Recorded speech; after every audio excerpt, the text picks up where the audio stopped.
ಸರ್ಕಾರ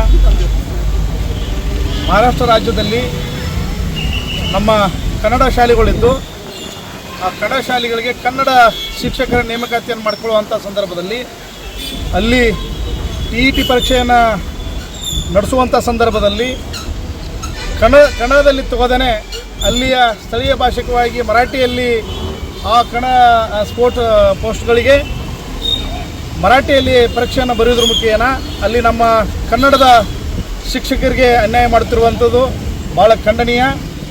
ಕರ್ನಾಟಕ ಸರ್ಕಾರ ಮೊದಲಿಗೆ ಅವರ ಗಮನಕ್ಕೆ ತರಬಯಸ್ತೀವಿ. ದಯಮಾಡಿ ಅಲ್ಲಿ ನಮ್ಮ ಮಹಾರಾಷ್ಟ್ರ ಕನ್ನಡ ಶಾಲೆಗಳಿಗೆ ಹೆಚ್ಚು ಒತ್ತು ಕೊಟ್ಟು ಅಲ್ಲಿ ಕನ್ನಡ ಶಿಕ್ಷಕರಿಗೆ ಆಗುತ್ತಿರುವ ಅನ್ಯಾಯಗಳನ್ನು ಸರಿಪಡಿಸಿ ಕೂಡಲೇ ಸರ್ಕಾರ ಒಂದು ನಿಯೋಗನಲ್ಲಿ ಕಳಿಸಿ ಆ ಶಿಕ್ಷಕರಿಗೆ ನ್ಯಾಯವನ್ನು ಕೊಡಿಸಬೇಕಂತ ವಿನಂತಿಯನ್ನು ಮಾಡ್ಕೊಳ್ತಾ ಇದ್ದೀವಿ.